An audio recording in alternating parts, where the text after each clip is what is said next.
Yeah, if it's anything, I know it's that it be alright. My faith in God through darkest times, He gave me light. I was living wrong, He made me strong, it made me right. Giving God the glory every time, and now it's time we sip and serve.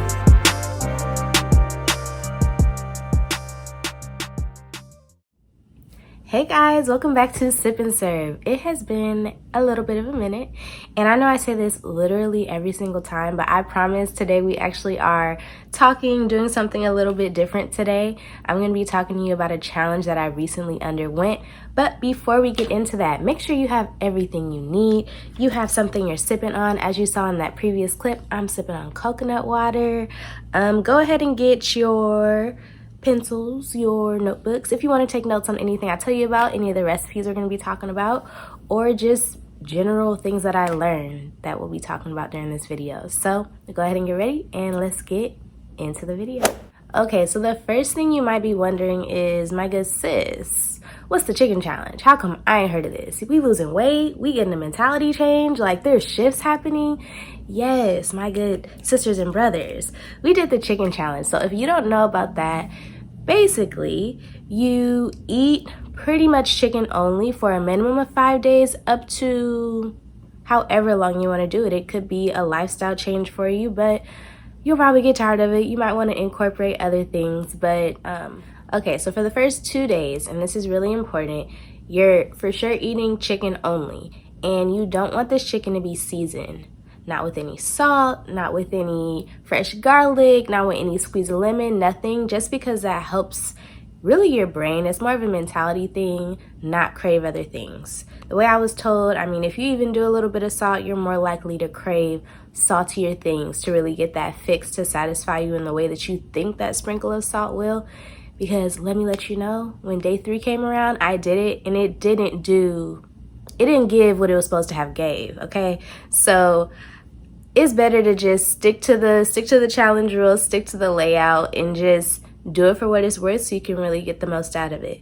But for the first 2 days, all chicken breasts, not thigh or leg or anything. Chicken breasts, unseasoned. You can use olive oil or grapeseed oil, any of those healthier oils to cook it. After that, you can incorporate for breakfast egg whites only, not the yolk, and arugula. And when I tell you, egg whites, new best friend, like I loved it. I really learned to love that taste. And the arugula, it's more of a textural difference. Those will help you out. So that's pretty much the chicken challenge. And then again, after the 2 days, you can add seasoning. And I didn't even really go crazy, which is the funny part now that I'm thinking about it. Like once I hit day 3, but that's when I started to incorporate like a little bit of citrus, some lemon, some fresh garlic, and then that sprinkle of salt just to tie everything together. And that's pretty much it. I'll be showing you like little pictures in this video and explaining different recipes you can do. It's the same base ingredients, really, those 3, but just to like trick your psyche, like make your food look even a little bit more exciting after day 2, taste a bit more exciting, but just to help you push through it. But that's pretty much the challenge. And then outside of that, you're only drinking water for the most part, but there are 2 drinks you can get. One of them is Wondermelon. It's this watermelon, cayenne, and lemon juice. And then they have Beetology. They have beet and cherry, and then I think the other one is beet something and something. I don't know. I'll post the picture of it. But those 2 juices, my good sis, they do what they need to do. Those give what they're supposed to have gave. Those really do the job. But yeah, so we'll get more into it. I just wanted to break down what the chicken challenge is, what the premise of it is, and kind of those base layout rules, you could say, for the challenge. So before I get into some of the things that I learned, I just wanted to show you guys some of the ways I tried to spice up my meals, because I definitely learned that like food is fun, okay? And when you're not enjoying what you're eating or taking pleasure in those things, at least for me, it kind of like, it put a drag on my day. Like I wasn't excited about eating. Like I'd rather drink water than eat the bland chicken again. Like, and don't get me wrong, I mastered a juicy chicken breast. Like if that's what you want, I'm your girl. Don't even need seasoning. That thing juicy. But it's like you lost all your taste buds. Like it's juicy, but it's nothing. It's just like, I've never lost my sense of taste, but I felt like I had for that week, or at least for those first 2 days. So yeah, it meant nothing that it was juicy. But these I'm going to be posting on the screen. They should be coming now. These are some of the ways that I kind of tried to just spice up the meals, even if not like for the flavor profile, just visually made it more exciting to eat, cut through, take pictures of. And this was pre me knowing that I wanted to do a video about it, just for the morale, because there was definitely a shift from like enjoying my food and the prep of it and the, oh, what am I going to eat today, to I know what I'm going to eat and I'm not excited about it. Like, I don't want to eat, you know? So it was a lot of just having to shift my mentality about food. But on that note, let's talk about 5 things that I learned while on the chicken challenge. You guys already know I stay with the notes over to the side, so if I'm looking over here, that's what I'm looking at. And we're just going to run through these really quick. This isn't going to be a long, drawn-out video. The first thing I learned, and this is not in any order, eggs do not need seasoning.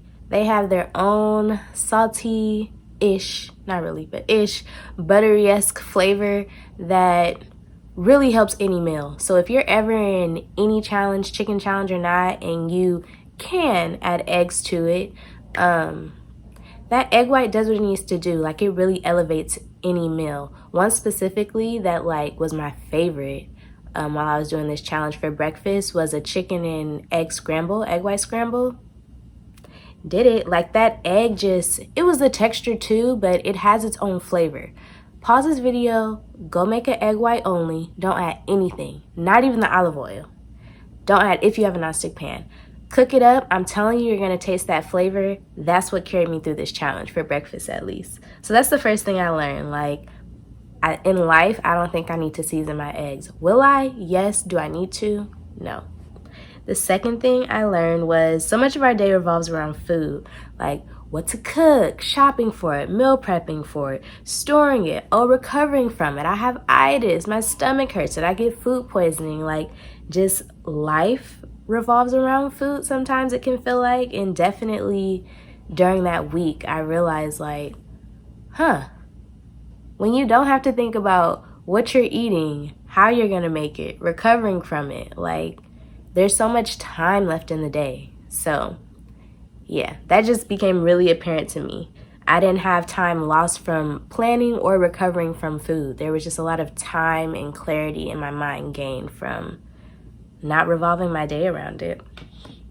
The next thing, number 3, I had to learn how to be my own cheerleader during this challenge. There was people who were initially interested in the challenge until it came time to start, and they weren't so interested anymore, or they saw like, you know, my initial reaction to it, whatever the case may be.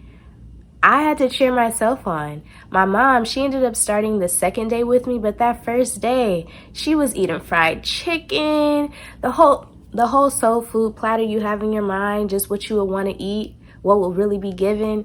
She had that, and I was sitting there eating my little lonely chicken breast, just sad, just quiet, you know? But I was kind of glad that she started a day after me, because it showed me like, I don't need someone to do something with me all the time. I don't need someone to say like, we can do this. Like, I can do it. I can push myself. I can be my own cheerleader, because people won't always support the things or participate in the things that you want them to be there for you to do with you, you know? So you have to be able to do things by yourself and push yourself through it, you know, and not be swayed by what they have going on. Because I could have took a bite easily, okay? Chicken was looking good.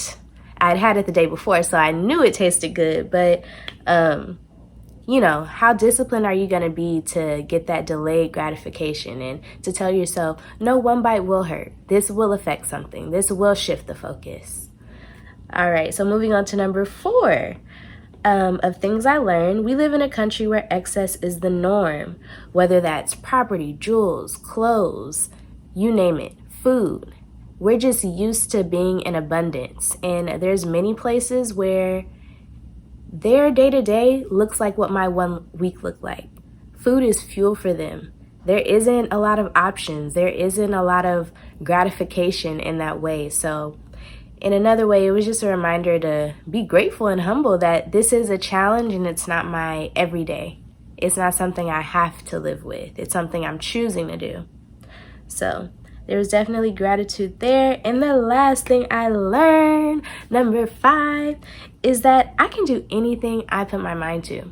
I definitely taught myself this because anyone is capable of doing the chicken challenge. You are capable of doing this challenge, but will you?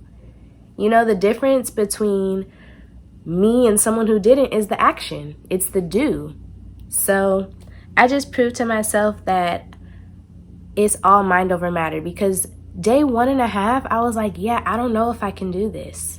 Like, I'm capable. I've done a day, but can you do 5? Can you do 10? And at some points it starts to be like a tug of war within your mind, but if you want to do it, you could do it. And if you're going to do it, you're gonna.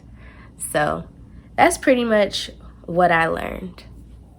So yeah, that's pretty much what I learned while on this chicken challenge. Now, for those of you who are here, not for a mentality shift necessarily, but you want to do this solely for the reason of losing weight and getting fast results, I lost 5.2 pounds in 5 days. So I wish I took a picture of the scale when I started, but I did write it down in my notepad just so I would remember when the 5 days ended. And then I do have a picture I'll pop up somewhere of when it ended. That next morning after it ended, I took a picture and I lost a total of 5.2. And so some things I did supplemental to just, you know, the shift in what I was eating was I was going walks, 1.5 hours to 2-hour walks, walk runs on the beach. I would do some jump roping, a little bit of ab work, not too much, but you know, just something to help the stubborn stuff. Because I'll be honest, initially I did this with the intent of losing weight. I was just like, oh, you're saying I'll lose anywhere from 5 to 10 pounds? I was looking at YouTube videos. I'm like, yes, I want to do this.